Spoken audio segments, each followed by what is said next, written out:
Hi, I'm Jerry James Stone. In today's video, I'm going to show you how to make a delicious cilantro lime rice. Now, there's a lot of recipes out there for this, but the thing that I like about this one is I use a little bit of avocado oil, which I think just gives it a really nice rounded flavor, because obviously avocado goes great with cilantro and lime. But I'm also going to show you a little cooking hack that I have for how to make rice and never, ever, ever, ever burn it. It'll come out perfectly every single time. So let's get to it.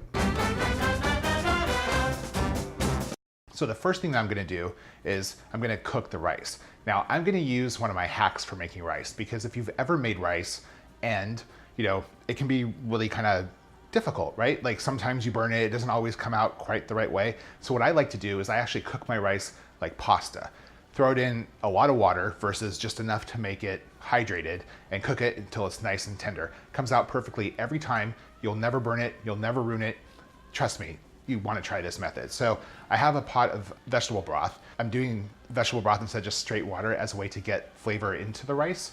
You can use just salted water or plain water, whatever you want to do, but I'm going to use the vegetable broth. So I have my vegetable broth here that's simmering. I'm just going to add in my white rice. And I'm just going to cook that until it's nice and tender. So it's about 20 minutes or so. Comes out perfectly every time. But just test it like you do pasta. At the 15-minute mark, give it a try, see if it's ready.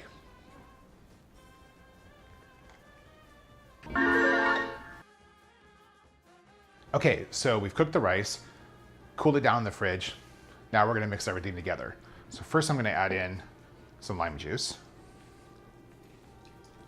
I'm gonna add in some avocado oil, just a little bit. Smell that fresh lime, it's so nice. And add in our cilantro. I cooked this in broth. I didn't salt or pepper it, and the reason for that is usually cilantro lime rice is kind of a side dish, or you maybe put it in burritos. You can easily salt it to your particular taste, but I didn't do that for this. It smells so good, that fresh lime. Add a little bit more cilantro. Okay, so now we have the cilantro lime rice. Just gonna give that a try. Perfect. Tangy from the lime. Well done. I think you're gonna like this recipe too. So there you go, cilantro lime rice. If you like to cook like I do, please subscribe. I release new videos every single week. If there's something that you wanna see, drop a comment below, or just say, hey, hit me up on Twitter, whatever works. Also, if you like this video, give me a thumbs up. I'll see you guys next time.